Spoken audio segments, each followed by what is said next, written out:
ডাকসু নির্বাচনে গণতান্ত্রিক ছাত্র সংসদ সমর্থিত বৈষম্য বিরোধী শিক্ষার্থী সংসদ প্যানেলকে সমর্থন দিয়েছিল জাতীয় নাগরিক পার্টি এনসিপি।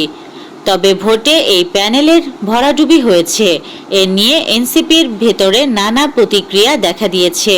ডাকসুতে বিপর্যয়ের জন্য দলটির নেতারা একে অন্যকে পাল্টাপাল্টি দোষারোপ করছেন। ডাকসুতে ছাত্রদলের মিছিল দেখে ভুয়া ভুয়া স্লোগান শিক্ষার্থীদের। মিছিলের সামনের দিকে ছাত্রদলের প্যানেলে থাকা সহ ২০-২৫ জন রানিং ছাত্র উপস্থিত ছিলেন। পেছনে যারা ছিলেন তাদের অধিকাংশেরই ছাত্রত্ব শেষ হয়েছে কয়েক বছর আগে। রংপুরে বৈষম্য বিরোধী আন্দোলন চলাকালীন সময়ে নিহত অটোচালক মানিক মিয়া হত্যা মামলায় মঞ্জুরুল ইসলামকে গ্রেফতার করেছে পুলিশ। গ্রেফতার মঞ্জুরুল নগরীর ১৫ নম্বর ওয়ার্ড আওয়ামী লীগের সাবেক সদস্য। আরাকান আর্মির কাছ থেকে পালিয়ে ফিরেছেন ১৭ জেলে।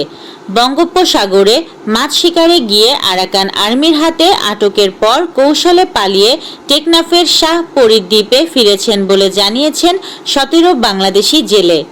ছাদের উপর দিয়ে দৌড়ে কিনারায় চলে আসেন।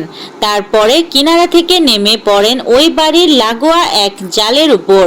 তারপরে সেই জাল বেয়ে কিছুটা নেমে মাঠের উপর ঝাঁপ দেন।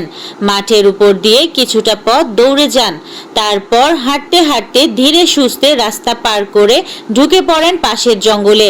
মার্কিন প্রেসিডেন্ট ডোনাল্ড ট্রাম্পের ঘনিষ্ঠ সহযোগী চার্লি কির্ককে গুলি করার পরে সন্দেহভাজনের পালানোর একটি ভিডিও এবার প্রকাশ্যে আনল মার্কিন তদন্তকারী গোয়েন্দা সংস্থা এফবিআই।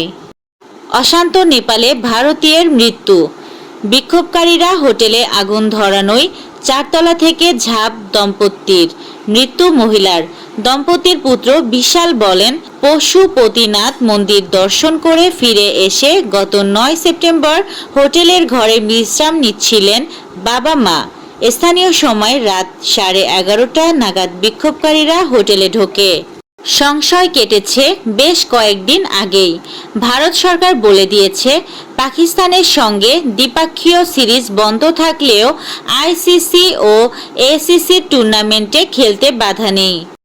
ভারতের সাবেক ক্রিকেটার রবীন্দ্রচন্দন অশ্বিন যেমন বলেছেন, বাংলাদেশ দল নিয়ে নাকি বলার মতো কিছু পাচ্ছেন না তিনি। তার কথার জবাব দিয়েছেন তানজিম। এই ছিল আজকের শীর্ষ সংবাদ। ছিলাম আমি ইয়াসমিন আক্তার, সুরমা টিভি 24।